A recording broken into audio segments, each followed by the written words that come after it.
Hello, learners and my dear audience. आप लोगों का समाचार क्या है? मेरा भी ठीक है। कल हमने आपको लाइव क्लास पेश किया था। क्या आपको कोई समस्या आई? कोई दिक्कत आई? पढ़ने में इंटरेस्ट मिला? जी हाँ, हम आप ही लोगों के लिए यूट्यूब चैनल सुराली यादव के नाम से बनाए हैं। कृपया आप भली भांति पढ़िए, चाहे ऑनलाइन पढ़िए चाहे ऑफलाइन पढ़िए, मगर पढ़िए।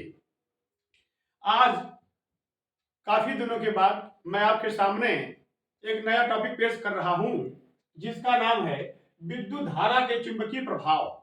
विद्युत धारा के चुंबकीय प्रभाव यानी चुंबकीय प्रभाव किस प्रकार से विद्युत धारा के होते हैं, किस प्रकार से उत्पन्न होते हैं, हम उसके बारे में आज आपके सामने पेश कर रहे हैं।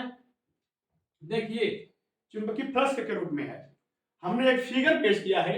इस फिगर को देख करके आप भली भांति समझिए कि इस फिगर से क्या आपको अवलोकित करवाया गया है। आपको किस बात से अवगत कराने के लिए इस फिगर का प्रयोग करना पड़ रहा है।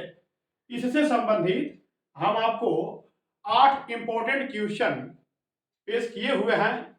कृपया आप उन सभी 8 प्रश्नों को भली भांति याद करके अपने बोर्ड एग्जाम में क्वालिफाई करें, बोर्ड एग्जाम को बीट करें।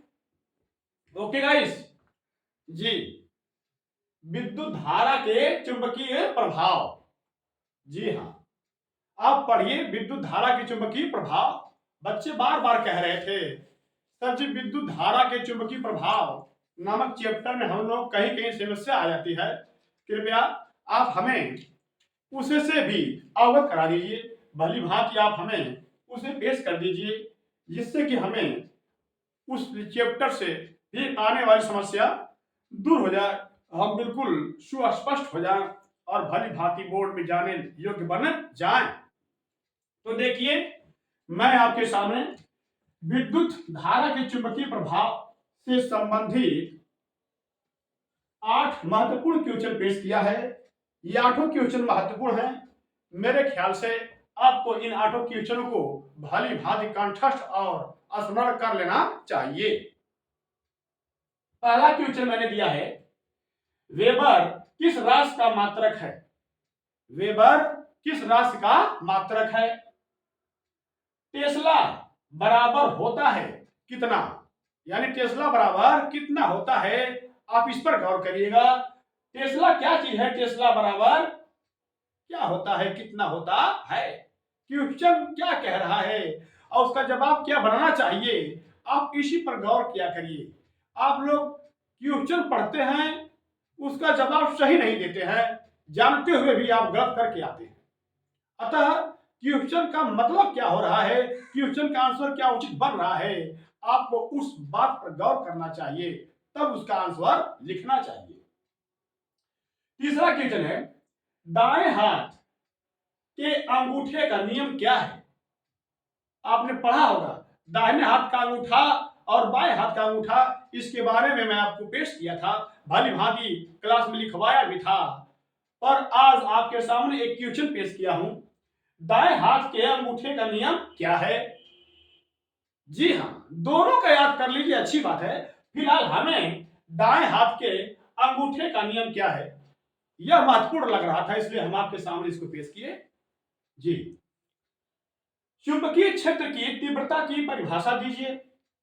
चुंबकीय क्षेत्र के की तीव्रता की परिभाषा दीजिए। चुंबकीय क्षेत्र, मैग्नेटिक एरिया, मैग्नेटिक एरिया का यहां पे वर्णन किया गया है कि मैग्नेटिक एरिया या चुंबकीय क्षेत्र की तीव्रता की परिभाषा दीजिए। इसका डेफिनेशन लिखना है।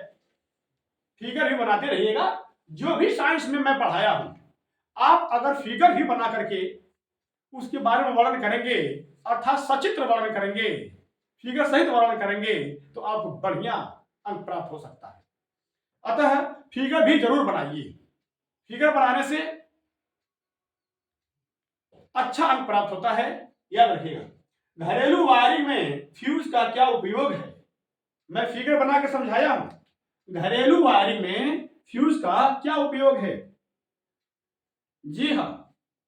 What is the use of domestic wiring? What is the use of domestic wiring? जी हाँ, विद्युत धारा उत्पन्न करने की युक्ति है। क्या चीज? विद्युत धारा उत्पन्न करने की युक्ति है। क्या है? किस युक्ति से विद्युत धारा उत्पन्न की जाती है? Okay guys. अगला क्वेश्चन है लघु पथन। लघु पथन के समय परिपथ में विद्युत धारा का मान बताओ। विद्युत धारा का मान बताओ। लघु पथन के समय परिपथ में विद्युत धारा का मान बताना है बच्चों। जी। अगला है विद्युत मोटर परिवर्तित करता है क्या चीज? किसमें? कैसे? सोचिए। विद्युत मोटर परिवर्तित करता है। अब आप ध्यान से सुनिए। अब देखिए कि मैं क्या आपके सामने पेश किया। जी हाँ, साइंस में जरूर फिगर आप बना सकें तो फिगर जरूर बनाइएगा। सचित्र वर्णन करने से फुल मार्क्स मिलता है बच्चों। जी हाँ, इन 8 क्वेश्चनों को भली भांति आप याद कर लीजिए, कंठस्थ कर लीजिए और हमें बताइए और पूछिए कि सर जी हम इसको बना रहे हैं, इसको नहीं बन पा रहा है, इसको नहीं बन पा रहा है। ये गलत बात है। हम पूरा चैप्टर भली भांति कक्षा में पढ़ा चुके हैं, आप लोगों को ऑफलाइन भी पढ़ा चुके हैं, ऑनलाइन भी पढ़ा चुके हैं, परंतु बोर्ड एग्जाम आपके सामने पेश हो रहा है, करीब आ रहा है। अतः आप डिटेल स्टडी करिए और उसके इंपॉर्टेंट क्वेश्चन जो बनते हैं उसको विशेष गौर कीजिए, उस पर विशेष ध्यान दीजिए और अपना मस्तिष्क लगाकर पढ़िए, दिमाग को कंसिस्टेंट करके पढ़िए और देखिए।